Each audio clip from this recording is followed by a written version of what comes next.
Happy Friday! Today is Friday and late ang pag-take ko sa strep ko. Today is my third day. This is the glutathione strips. Yes, glutathione strips. And then the other one is ceramide strips. So, kailangan ko sila i-take ngayon. Just put underneath your tongue. Ayan. Nag-lunch ako ng soup. So, ito siya. Ayan siya.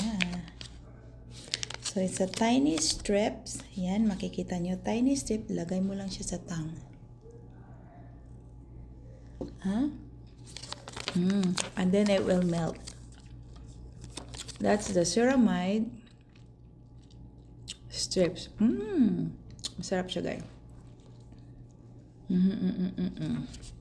So, maganda yung tinitake mo. Sabayan mo rin yung ilagay mo sa skin. Yung ceramide. Lalo na yung mga skin na na-damage na. Sa kakakuskus ng mga kahit ano-ano na lang. Hindi maganda. So, nasisira na yung skin. Para ng lechon baboy na namumula-mula na. Hindi maganda yun. So, dapat, meron akong milasma. Yan, no? Yung milasma ko dyan, talaga siya sa gitna ng forehead ko. So, yan ang imperfection ko. Kailangan ko yan i-treat. So, kung kayo dyan, alam ko maraming kababaihan dyan o mga kalakihan dyan na damage na yung mga skin. Sa kakabagnus-bagnus ng mga kahit ano-ano. So, yun.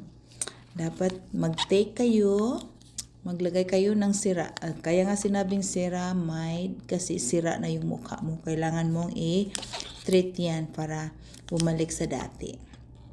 So, yun lang. Mag-take kayo ng ceramide at huwag kalimutan yung mga vitamins nyo, ha? Para sabay tayo glowing.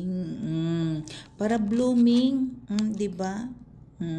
Kita nyo ang milasma ko, guys, yan, no? Imperfection sa mokhe. Oh, yun lang. Happy Friday. Excited ako ngayon dahil Friday ko na. Bye.